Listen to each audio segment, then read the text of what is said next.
Welcome back. Tonight, a cautionary tale for every homeowner. The perils and pitfalls of hiring a contractor to work on your home.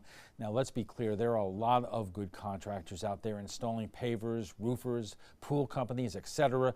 But as you just saw, things can go very wrong. So let's talk about it. And joining us for more are Brian Oglesby of the Better Business Bureau of West Florida, Jim Loring, who is a customer of Trademark Pavers, and Mike Bossy of Custom Pavers. Gentlemen, thank you very much for joining us tonight. And Brian, let me start with you, because I would imagine in your role you see accusations like this practically every day.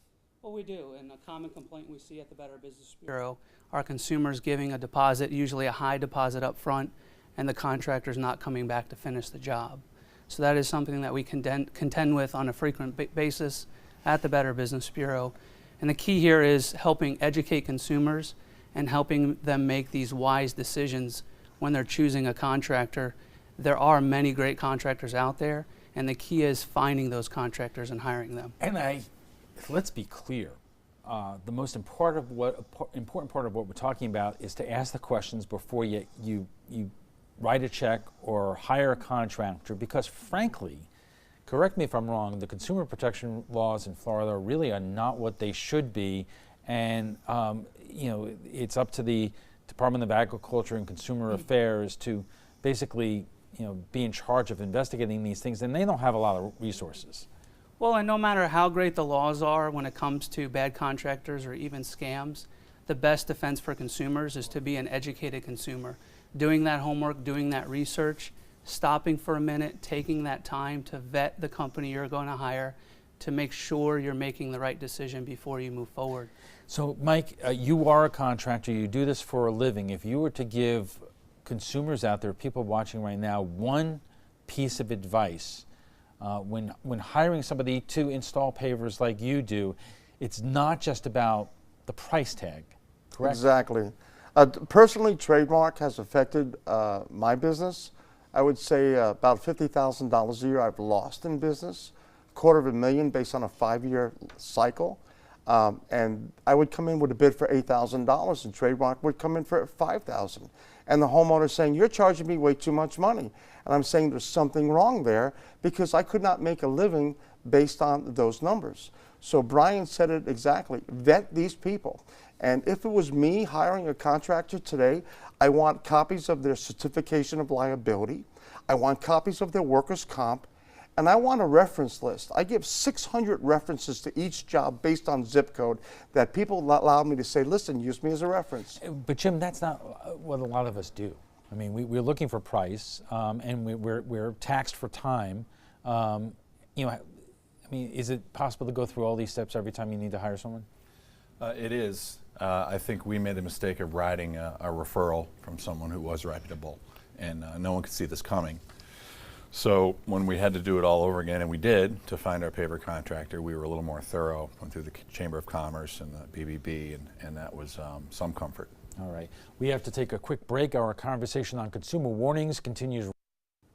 Welcome back. Tonight, a consumer alert. Customers of a local paving company speak out. Joining us for more are Brian Oglesby of the Better Business Bureau of West Florida, Jim Loring, who is a customer of Trademark Pavers, and Mike Bossy of Custom Pavers. And Brian, at the end of the first segment, there was one more point you wanted to make in terms of the importance of checking out references. Yeah, it's real important when checking references to ask the contractor for recent current references. In a situation like this happened very frequent. So contractors should be willing and able to give you current references of consumers. Give them a call and ask the consumer to go and visit and see the job done, ask questions, and that way you can see what's happening in the moment with the contractor. Let me ask you this question. If customers or potential customers of Trademark Pavers were to go to the Better Business Bureau site and look the company up, would they have found red flags? They would have recently. So all these complaints have happened recently, and ever since the first complaint went unanswered, any company who is not responsive to a complaint and does not answer it, they automatically receive an F rating with the Better Business Bureau, alerting potential new customers who go to check them out. And Mike, just as an example, not to do a commercial for the Better Business Bureau, but how important is it to you to have a good rating with the BBB in order to get business? Extremely important. If I do a good job for Mr. Smith, I'm probably going to get Mr. Jones. I'm going to probably get Mr. Montgomery. So when I go to a home, I present all my paperwork. We're accredited with the BBB. Here's the BB accreditation. I give them the all the information with regards to liability insurance and workers' comp. If you're bidding on a high-ticket item, you got to go in there and you got to be prepared. You have to be able to show them history. Some companies have been in business a year, some have been in business 20 years.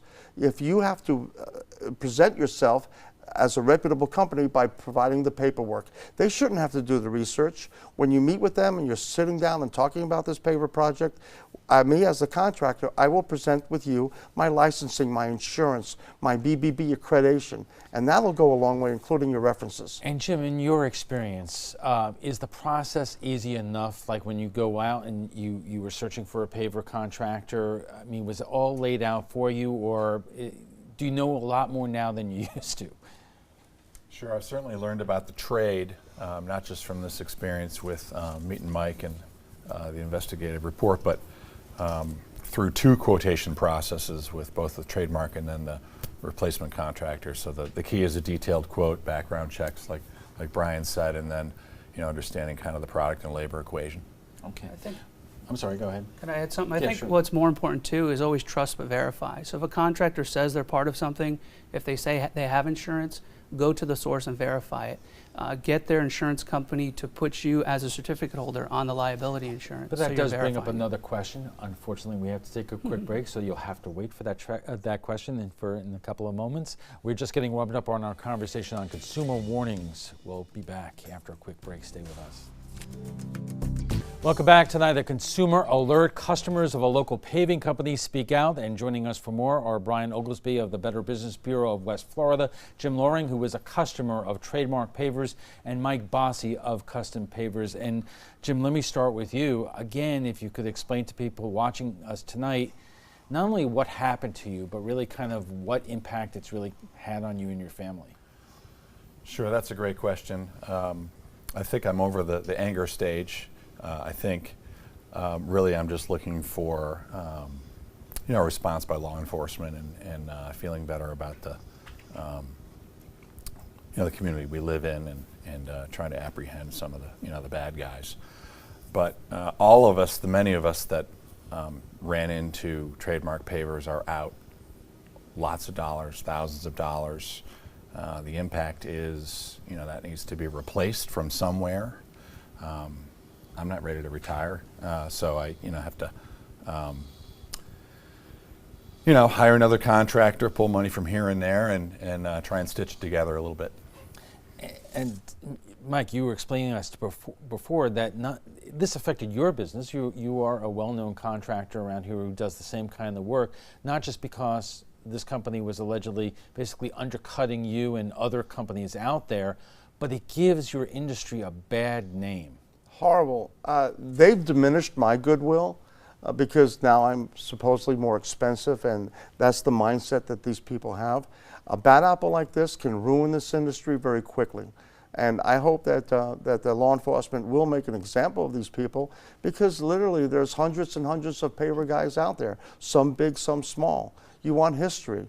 I personally would not give a deposit to any contractor that tells me he's going to do the job in 3 months, because that's how long it's going to take to get brick down here because of all the building. So the guy said, give me a deposit, but I'm going to do it in 3 months. Why would you? So explain that for a second. Let's say I need my pool deck done here, and I'm calling you and I'm asking you how soon you can get started. It is not a quick process? Not at all, especially with the building boom that we're experiencing here in Southwest Florida.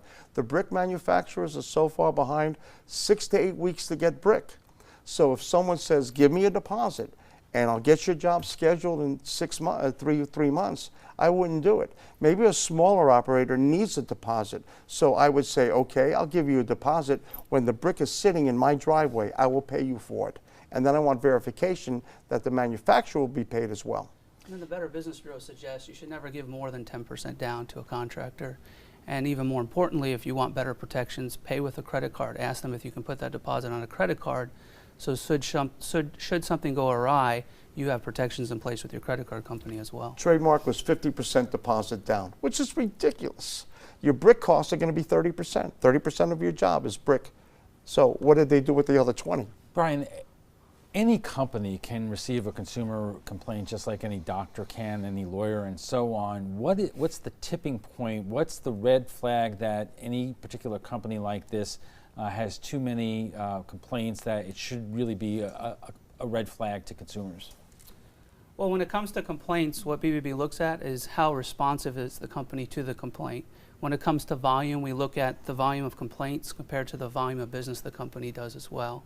So what consumers want to really look at when they're looking at a company and checking them out on BBB is how responsive is the company? Did they address the consumer's concerns? Are they even responding to the complaints? The worst thing a company can do is not be responsive to a BBB complaint, and that's a big red flag. And this is a tough question. And obviously we have the sheriff's office investigating this situation right now. But many times, Brian, are these considered civil matters, and the law enforcement would just tell you, go to small claims court? Where's the line, and how much resources are out there, whether it's a local sheriff's office or the Attorney General's office, to take on cases like this? Well, and it depends on the case, really, and the effectiveness of the consumers being victimized. If there's a lot, it could be taken to a legal case and the Attorney General's. But not all cases, not all consumers that are victimized by a business transaction are going to be able to have governmental or sheriff's office step in and resolve that. So Better Business Bureau believes in mediating disputes, acting as an impartial third party, and it works very well if the company is responsive. If they want to take care of their customers, we're going to try and bring out the good and the bad of the situation, bring both parties together and find a mutual resolution between them. But when you have a situation like this where the company is not being responsive, the best we can do is document their track record, have it out there in the marketplace, so when future people do that research, do that homework, you see that track record. So we would encourage consumers, whether you pursued any agency, file with the Better Business Bureau, keep this on record so we have that information and can help warn others. Jim, what process did you go through? Did you get a lawyer? Did you go right to law enforcement? Did you try to go to small claims court? What did you do?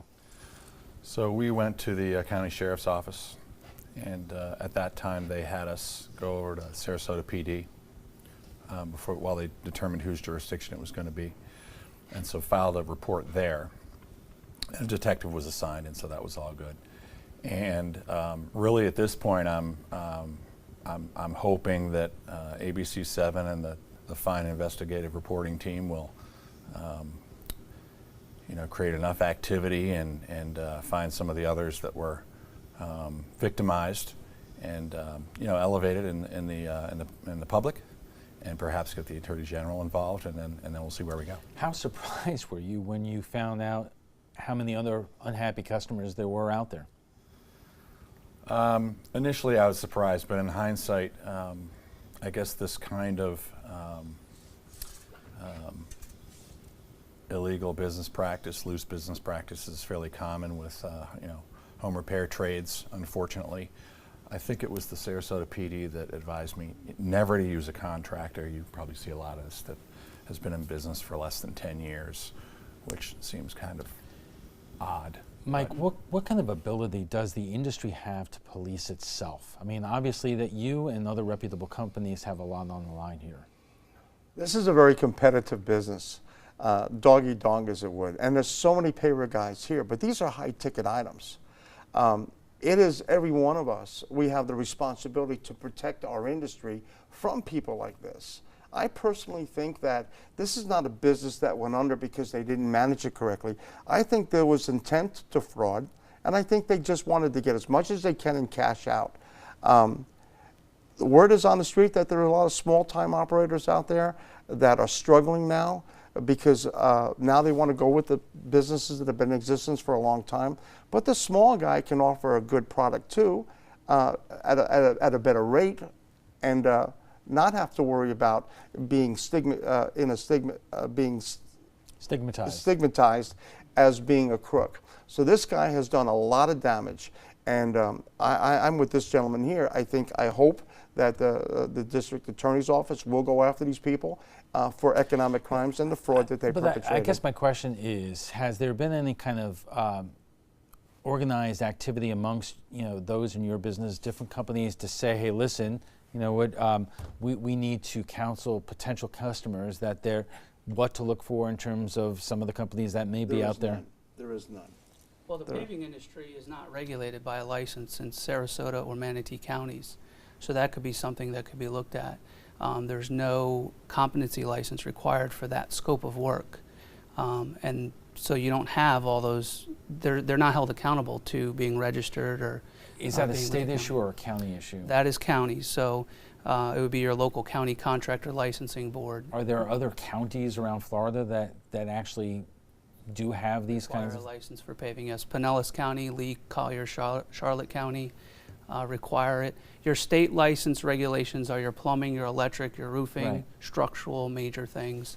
And then when it comes to painting, tile, pavers, concrete, those are all going to be based on your local county contractor licensing boards. Well, we have a bunch of candidates for county commission who often watch this broadcast. Maybe they're watching right now and might have some ideas, if they're elected, what they could do. We have to take a quick break, and we'll be back for final thoughts in a moment. Stay with us. And our guest joining us right now for final thoughts. So, Jim, what is the one thing you want folks who are watching this right now to know about your experience and what they should look out for? Well, I would say being thorough with any investment you make in a home repair is a good thing to do. And hearing from Brian and the BBB folks before this story, I'm confident in the role they play. So that's a good thing. And you have to be thorough. And I'd say checking on the insurance references is a good idea. And Mike, in terms of those who are out there to buy the kind of service that you provide, a paver installation, what are the top questions that they should be asking, and what is the top responsibilities of your industry to make sure that people don't get ripped off? I would say to the client, go with your gut instinct.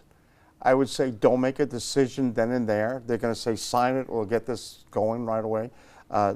Don't sign right away. Think about it a couple of days and do your homework. And most importantly, don't give a deposit. And I think then we have to prove ourselves to you. You will always be in control because you haven't given us any money.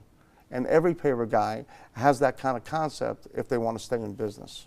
And Brian, obviously we live in a busy world where a lot of things are floating in and out of our line of sight here, but consumers like Jim are spending thousands of dollars on services like this, and we're not just talking about pavers, we're talking about roofers and everything else. There's a real lesson to be learned here. And it's challenging in a busy world, and you have a lot going on, but the biggest message the Better Business Bureau says with anything, even with typical scams that are out there, we all have to just stop for a minute, do our homework, do our research. Going to bbb.org, checking out a name of a company doesn't take a lot of time.